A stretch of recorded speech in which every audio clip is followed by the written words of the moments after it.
अस्सलाम वालेकुम। मैं हूं आपका दोस्त और host Aqib Altaf green generator की तरफ से। आज की वीडियो में सबसे पहले तो मैं मलिक हुमायूं खोखर साहब का बहुत शुक्रिया अदा करूंगा, क्योंकि उन्होंने पर्सनली मुझे कॉल की और बाकायदा उन्होंने हाईलाइट किया कि यार मैंने पहली दफ़ा किसी को कॉल किया है और कॉल करने का ये मकसद है कि आपकी वीडियो नहीं आ रही। हालांकि मुझे काफ़ी ज़्यादा लोगों की कॉल आई, लेकिन मैंने खुसूसन एक नाम इसलिए लिया है हुमायूं साहब का कि उन्होंने पर्सनली पूछा कि यार कोई इशू है तो मुझे बताओ, हम हाजिर हैं। मतलब इतनी ज़्यादा किसी की केयर करना या मोहब्बत करना, तो आप लोगों का बहुत बहुत शुक्रिया। जो भी भाई मुझे कॉल करते हैं और खुसूसन पूछते हैं कि यार कोई मसला, कोई इशू या कोई खैरियत है, आपकी वीडियो को आए हुए काफ़ी देर हो गई है, तो ये सब आप लोगों की दुआएं या भाई आप सब जो भी लोग मुझसे मोहब्बत करते हैं उनका बहुत बहुत शुक्रिया। अब बात करते हैं वीडियो पे या वीडियो का टॉपिक पे। तो टॉपिक बेसिकली आज ये है कि काफ़ी ज़्यादा ना एक लफ्ज़ यूज़ करूँगा, डिज़ास्टर ओवरऑल आया हुआ है प्रॉपर्टी पे। अब खुसूसन किसी एक मैं सोसाइटी का नाम नहीं लूँगा कि सिर्फ यही बैकवर्ड पे जा रही हैं, इसी पे डिक्लाइन आई जा रहा है। इत्तफाक से कहीं ना कहीं ये जो गवर्नमेंट पॉलिसीज़ आ रही हैं वो इतना टैक्स इस हद तक बढ़ गया है कि कहीं ना कहीं वो इम्पेक्ट कर रही हैं इन्वेस्टर्स पे, जिसकी वजह से हर जगह कोई सोसाइटी हो, अब वो DHA ले लें, अब वो इत्तेहाद ले लें, लिबर्टी ले लें, लाहौर स्मार्ट सिटी ले लें, या इवन की छोटी मोटी जो भी सोसाइटीज़ नाम लेंगे ना, उसमें कहीं ना कोई इम्पेक्ट आया। और इम्पेक्ट ये भी नहीं कि 1-2 लाख का आया सर, 10 से 15 लाख 20-20 लाख की फ़िगर को टच हुई है। अब सबसे पहले एक मैं आपको बल्कि नाम लेके बताता हूँ कि किस में कितना डिफरेंस आया हुआ। जैसे सबसे पहले लाहौर स्मार्ट सिटी की बात करते हैं, इसके कमर्शियल में कितना डिफरेंस है देखते हैं। इसका कमर्शियल इस दौरे हुकूमत से पहले, या कह लें कि जब ज़्यादा इम्पेक्ट नहीं हुआ था या बजट अनाउंस नहीं हुआ था या ये टैक्सेशन जो मज़ीद आई है इतनी ज़्यादा नहीं हुई थी, उससे पहले के क्या थी और अब क्या चल रही है। सिर्फ 2 कैटेगरी में डिसाइड बताऊँगा आप लोगों को, एक 4 मरला कमर्शियल और एक 8 मरला कमर्शियल।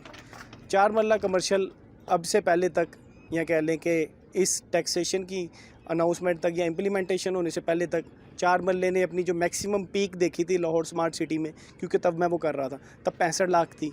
आज 4 मरला कमर्शियल 40 लाख पे आया हुआ है और इत्तफाक से बाहर नहीं है। ये मैं आज अभी का रेट अपडेट करूँ आपको। इसी तरह 8 मरले कमर्शियल की बात करते हैं। जो 8 मरला कमर्शियल था वो जब मैं वो देख रहा था तो 92-94 लाख था, 92-94 लाख।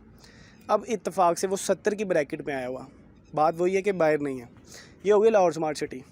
अब दूसरा इम्पैक्ट देखते हैं कि इत्तेहाद पे क्या पड़ा। अब 4 से 5 सोसाइटीज़ के नाम लूँगा तो आप लोगों को आइडिया हो जाएगा कि यार सिर्फ एक सोसाइटी नहीं, ओवरऑल ही स्लम्प आया हुआ है, या कह लें कि इम्पैक्ट जो भी है, जो भी आप इसको कहेंगे, ओवरऑल देखेंगे। इत्तेहाद की बात करते हैं। इत्तेहाद टाउन फ़ेज़ 2 कमर्शियल, एक ज़्यादा से ज़्यादा कोई 15-20 दिन पुरानी बात है, कमर्शियल्स लेवल्स पर आए हुए थे। लेवल पर आप बिलीव करते हैं कि 5 मरला कमर्शियल जो कि 15-16 लाख ओन पे था, वो तकरीबन आलमोस्ट 25-50 हज़ार पे मिल रहा था, या लेवल पे भी एक दिन गया या एक रात गया। इसी तरह दूसरे कमर्शियल की बात करते हैं, जो 4 मरला कमर्शियल था इत्तेहाद टाउन का, वो 1 लाख की फ़िगर उसने टच की हुई है। अब ये मैं आपको बता रहा हूँ कि क्या क्या इम्पैक्ट हुआ था इत्तेहाद के साथ। अब इत्तेहाद में खुशखबरी ये आई थी कुछ दिन पहले कि यार इसके फॉर्म्स आ रहे हैं या फाइल्स आ रही हैं खुसूसन कमर्शियल की, तो डेली बेसिस पे 50,000 1 लाख बढ़ता गया। तो जैसे ही 5 लाख की फ़िगर टच हुई, इत्तेफाक से 4 मरला के मेंबरशिप फॉर्म आ गए, क्योंकि वो फॉर्म बेसिकली मेंबरशिप फॉर्म ही है। तो जैसे ही वो चीज़ आई, एक चीज़ मार्केट में आ रही थी, उसका इम्पैक्ट ये पड़ा कि डेली बेसिस पे प्राइजेस बढ़ी। 5-5.5 की फ़िगर टच हुई, वो फ़िगर छूने की देर थी या मार्केट में फॉर्म आने की देर थी, उसके बाद वापस मार्केट पीछे को आई। आज मार्केट इत्तेहाद की 1-1.25 लाख, ये मैक्सिमम 1.5 लाख पे खड़ी है। मैक्सिमम बता रहा हूँ मैं आपको, दोनों कमर्शियल्स की। और ये नहीं कि 4 मरला कमर्शियल सर, 5 मरला बड़ा कमर्शियल, वो भी 1.5 की ब्रैकेट में, 1.5 के अंदर 1,50,000 ओन के अंदर आज की डेट में अवेलेबल है। अब इसी तरह बात करते हैं हम, मज़ीद बात करने की ज़रूरत ही नहीं है। आपको ख़ुद अंदाज़ा हो गया होगा कि जब एक टैक्स इम्पोज़ किया जाता है इन्वेस्टर हज़रात पे, क्योंकि बेसिकली ये इन्वेस्टर हज़रात पे ही है, या कह लें कि प्रॉपर्टी का कत्ल है, या जो लोग प्रॉपर्टी में आए हुए हैं या घर बैठे बैठे, बेसिकली काम तो यही है ना कि लोगों ने इन्वेस्टमेंट की, परचेज़ जगह की, छोड़ दिया, 6 महीने बाद बेच दिया। अब लास्ट टाइम मैंने काफ़ी लंबी वीडियो हो गई थी ना चाहते हुए भी, क्योंकि मैं जान के वीडियो लंबी नहीं करता, भी इत्तेफाक से टॉपिक निकलता रहता, तो मैं आप लोगों को समझाता रहता हूँ या वो चीज़ बताता रहता हूँ जो मेरे नॉलेज में है। अब इत्तेफाक से उस टैक्सेशन पे भी एक टॉपिक रह गया था जो कि कैपिटल गेन टैक्स था। जैसे भी इत्तेफाक से टॉपिक छिड़ा कि यार 6 महीने बाद सेल कर दी, अब ये टैक्स भी उन लोगों को देना पड़ेगा, उन लोगों को बेसिकली वो इन्वेस्टर नज़र आती हैं जिन्होंने इन्वेस्टमेंट पर्पज़ के लिए आना। नो डाउट जिन्होंने घर लेना है या घर लेने की नीयत से प्लॉट लेना है उनको उन पे ज़्यादा इम्पैक्ट नहीं पड़ेगा, बल्कि उन पे आएगा ही नहीं। अब कैपिटल गेन टैक्स क्या है कि लेट्स सपोज मैंने एक प्लॉट या एक कमर्शियल परचेज़ किया 1 करोड़ का, और मेरी नीयत ये थी कि मैं इसको 6 महीने 8 महीने में जैसे कोई 25 लाख 20 लाख या 10 लाख का भी इसमें मुझे प्रॉफिट मिलेगा, मैं चीज़ बेच दूँगा। अब ये लोग भी जो एक लिमिटेड टाइम के लिए प्रॉपर्टी में आते थे इन्वेस्टमेंट करने के लिए, वो भी सोच समझ के या घबराते हुए इस प्रॉपर्टी में एंट्री लेंगे। वो क्यों? क्योंकि एक कैपिटल गेन टैक्स नाम का नाम नेहाद टैक्स और इंक्लूड किया गया है जो कि है 15%, और वो 15% टोटल अमाउंट का नहीं है। लेट्स सपोज जैसे मैंने आपको मिसाल दी 1 करोड़ का घर है, अगर मैं उसको 6 महीने के अंदर या 1 साल के अंदर बेचूंगा तो मुझे 15% टैक्स देना पड़ेगा कैपिटल गेन पे, जो मुझे उसमें से मुनाफा मिल रहा होगा। लेट्स सपोज 10 लाख रुपए मुझे मुनाफा मिला, 1 लाख रुपए मैंने लगाया था, 1,10,000 का 1 करोड़ 10 लाख का मैंने सेल किया, तो उस 10 लाख पे मुझे 15% टैक्स देना पड़ेगा।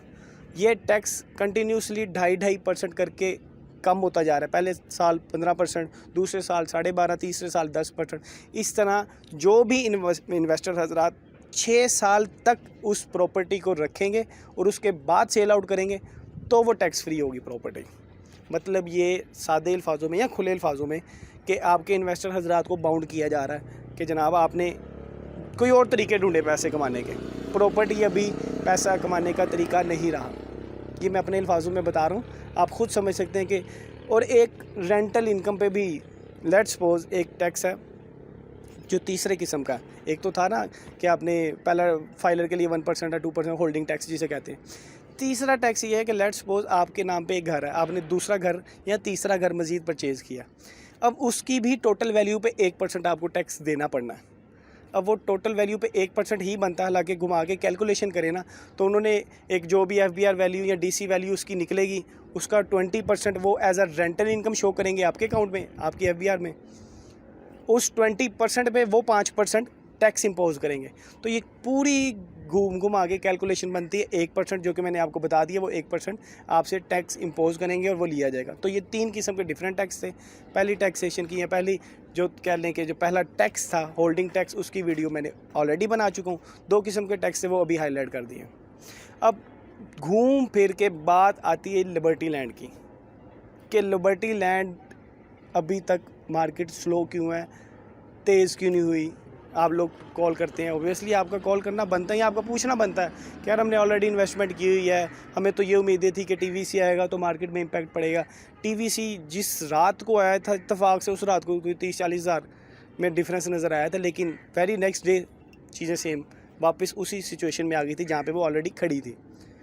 अब एट द एंड जो भी इम्पैक्ट पड़ना है ना, वो सिर्फ और सिर्फ डेवलपमेंट से होना है, या जब तक ये टैक्स का कह लें कि आप सर्कल चेंज नहीं करते, या टैक्स जो इन्होंने इम्पैक्ट किया, या जो भी अभी मैंने आपको जैसे लास्ट वीडियो में बताया था कि अमेंडमेंट कर रहे हैं, कि सोचा जा रहा है कि 2% फाइलर 5% नॉन फाइलर की जो इन्होंने बजट में इशू किया है, इस पर नज़रसानी की जा रही है। सेनेट ने भी नहीं मंजूर किया, या कह लें कि IMF ने भी इस पर कहा कि हमारे तहफ़्फ़ुज़ात हैं तो इसमें थोड़ी सी चेंजिंग लाई जाए। होपफुली या इसमें चेंजिंग आएगी तो एक बड़ा इम्पैक्ट देखने को मिलेगा, या कंटिन्यूसली अब इत्तेफाक से देखने को ऐसा आएगा कि जब तक लिबर्टी वाले डेवलपमेंट स्टार्ट नहीं करते, जो कि उन्हें एज़ सून एज़ पॉसिबल करनी चाहिए, क्योंकि TVC से ख़ास इम्पैक्ट नहीं पड़ा। मैंने बड़ी बड़ी सोसाइटीज़ देखी हैं, काफ़ी मतलब कंटिन्यूसली हम काम करते आ रहे हैं। मैं 3-4 सोसाइटीज़ के नाम भी लूँगा। सबसे पहले ड्रीम हाउसिंग सोसाइटी, उन्होंने भी TVC किया, ज़ोरों शोर से किया, इतना खातिर खा फ़ायदा नहीं हुआ। क्यों? डेवलपमेंट स्लो थी उनकी। दूसरी सोसाइटी का नाम लूँगा मरीना अलनूर ऑर्चर्ड, बेतहाशा। मेरा नहीं ख्याल कि आप लाहौर के या पाकिस्तान के किसी कोने में बैठे हैं, आपने अल जलील गार्डन या अलनूर ऑर्चर्ड का नाम नहीं सुना होगा, और अलनूर ऑर्चर्ड का शायद नाम ना सुना हो। आप उसको वेस्ट मरीना या मरीना स्पोर्ट सिटी के नाम से तो ज़रूर जानते होगे। सर पंजाबी में कहते हैं ना, कोई खंबा नहीं छोड़ा उन्होंने। कोई बोर्ड नहीं छोड़ा, कोई बोर्ड होर्डिंग नहीं छोड़ी, कोई टीवी, कोई न्यूज़ चैनल नहीं छोड़ा। न्यूज़ चैनल्स पे तक आते थे, एक तो होता है ना कि ड्रामे, तो वहाँ तक उन्होंने एडवर्टीज़मेंट किया। आम थी एडवर्टीज़मेंट, जो आप गर्दन उठा के देखें आपको बोर्ड नज़र आ जाएगा मरीना स्पोर्ट्स सिटी का या वेस्ट मरीना का। वो भी आज की दिन तक उसमें गेंद देखने को नहीं मिला। आज भी फाइलें मिल रही हैं, आज भी फाइलें डिस्काउंट पे मिल रही हैं। अब सुनने में आ रहा है कि जुलाई में इन्होंने क्लोजिंग की तरफ जाना है, वो भी सुनने में आ रहा है। बात सिर्फ ये है कि टीवीसी भी इतना इम्पैक्ट नहीं करती, बशर्त ये कि जब तक आप खुद सोसाइटी वाले सीरियस ना हो या डेवलपमेंट की तरफ ना जाएं। तो राइट नाउ जो सबसे बड़ा इम्पैक्ट पड़ना है लिबर्टी लैंड पे, वो उसकी डेवलपमेंट ने ही डालना है, जो कि पिछले 2 महीने से एक्सपेक्ट कर रहा हूँ कि मैं 15 जुलाई के बाद स्टार्ट होगी, या 15 या 17 जुलाई को डेवलपमेंट का काम तेज़ी से स्टार्ट हो जाएगा आफ्टर ईद। अब होपफुली अगर वो चाहते हैं कि इसमें थोड़ा सा जल्दी मार्केट बेहतरी की तरफ जाए, तो उन्हें डेवलपमेंट थोड़ी सी बेहतर या थोड़ी सी पहले स्टार्ट करना पड़ेगी, जो कि मैं नहीं देख रहा इससे पहले स्टार्ट होती। लेकिन होपफुली शायद बात सिर्फ एट द एंड ये है कि डेवलपमेंट होगी, मार्केट में थोड़ी सी ये कह लें कि थोड़ा सा इम्पैक्ट पड़ेगा, क्योंकि जो चीज़ नज़र आने लग जाएगी उसमें लोगों का इंटरेस्ट भी शामिल हो जाता। अब नो डाउट पहले सिर्फ लाहौर के लोग देख रहे थे, अब वर्ल्ड वाइड या कम से कम नेशनल चैनल्स पे उसकी एडवर्टीज़मेंट चल रही हैं, तो थोड़ा सा उनका अप्रोच बढ़ी है, क्लाइंट्स के लेके अप्रोच बढ़ी है। लेकिन बात यह है कि क्लाइंट अभी घबरा रहे हैं, टैक्सों से लोग डरे पड़े हैं या डर रहे हैं। वो सोच रहे हैं कि जनाब अभी कल को अमेंडमेंट करेंगे, कुछ और ना हो जाए। अब होपफुली 30 जून तक इनके मुज़ाकरात जो भी हैं IMF से तय पा जाएंगे 30 जून तक। अब 30 जून के बाद टैक्सेशन पे क्या होता है, वो क्या इम्प्लीमेंट करते हैं, फिर उसका इम्पैक्ट क्या होगा मार्केट पे, वो 30 जून के बाद कोई वीडियो बनाई जाएगी जिसमें हाईलाइट किया जाएगा कि जो टैक्स इम्पोज किए गए अब वो कितने हैं, क्या वो ऐसे के ऐसे ही हैं या उसमें थोड़ी सी रिलैक्सेशन देखने को मिली है कि इन्वेस्टर हजरात का कत्लेआम नहीं किया जा रहा। ये मैं अपने अल्फाजों में आप लोगों को बता रहा हूँ, क्योंकि जो यहाँ से आवाज़ निकलती है मैं आप लोगों को बता देता हूँ। इसमें कभी कोई वीडियो ऐसी नहीं कि सोच समझ के बनाई जाए कि आप लोगों को ये बातें बतानी है, आप लोगों से ये बातें छुपानी हैं। हाँ, एक हाईलाइट मैं चीज़ करता चलूँ, जो आप लोग बार बार पूछ रहे हैं कि क्या बैलेटिंग में नई फ़ाइल शामिल होगी, तो सर मेरे नाकिस इल्म के मुताबिक लाजमी होगी, बशर्त ये कि वो फ़ाइल आपकी अपडेट होनी चाहिए। दूसरा सवाल कि क्या ओपन फ़ाइल बैलेटिंग में आएगी, तो ये भी मेरी अपनी राय है, क्योंकि सोसाइटी ने एज सच कोई अनाउंसमेंट नहीं की। मेरा नहीं ख्याल, मेरे इल्म के मुताबिक नहीं आएगी। बाकी आप लोगों को लगता है कि आएगी या हमने किसी से सुना आनी चाहिए, तो वो आनी चाहिए वाली बात का जवाब सोसाइटी नियर बाय ये कह लें कि जल्द अज जल्द इस पर कोई अपनी एग्जैक्ट राय दे देगी या कोई पॉलिसी बना देगी कि यार ये पॉलिसीज़ हैं, इसके तहत बैलेटिंग में नाम आएगा। तो अभी ऐसा कोई अनाउंसमेंट नहीं हुई सोसाइटी की तरफ से। तो जब तक सोसाइटी ने अनाउंसमेंट नहीं किया, तो तब तक जो मेरा दिल कहते हैं या जो मेरी अकल कहती हैं, जो हमारा कह लें कि एनालिसिस कहता है, उसके मुताबिक कभी भी ओपन फाइल बैलेटिंग में नहीं आएगी। और तीसरा सवाल कि क्या 30 जून आखिरी डेट है बैलेटिंग की, ये आज की डेट में मुझे काफ़ी ज़्यादा सवाल आए हैं कि क्या 30 जून आखिरी डेट है। तो सरकार, हजूर आला, मेरे प्यारे भाइयों, मेरी प्यारी बहनों, 30 जून सिर्फ़ और सिर्फ टैक्स जो कैलेंडर ईयर है या जो कह लें कि हमारा फाइनेंशियल ईयर है, उसकी आखिरी डेट है। बैलेटिंग की या सबमिशन की आखिरी डेट 30 जून नहीं है। आपके पास टाइम ही टाइम है सोचने के लिए, समझने के लिए।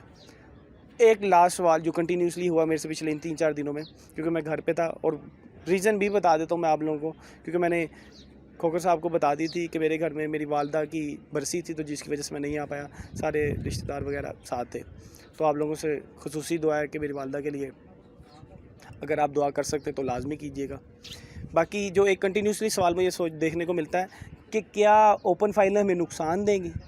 तो सर ओपन फाइल ने, मैंने आपको, आप मेरी लास्ट वीडियो देखेंगे ना, उसमें मैंने बड़ा हाईलाइट किया है कि ओपन की एक अलग वैल्यू है, बैलेटेड प्लॉट की एक अलग वैल्यू है।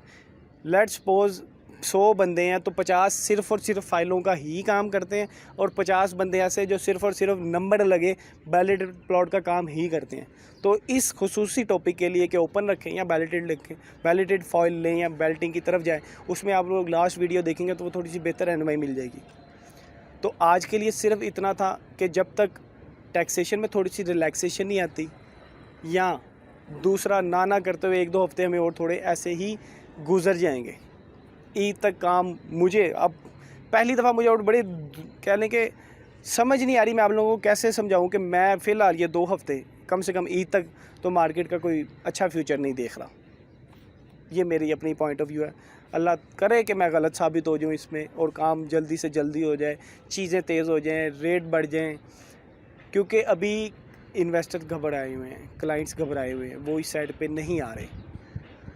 टैक्सेशन क्लियर हो जाएगी कि क्या इम्पैक्ट है, उसके बाद आएंगे, ईद के बाद डेवलपमेंट स्टार्ट हो जाएगी, उसके बाद आएंगे, उससे पहले तक लोग घबराए हुए हैं।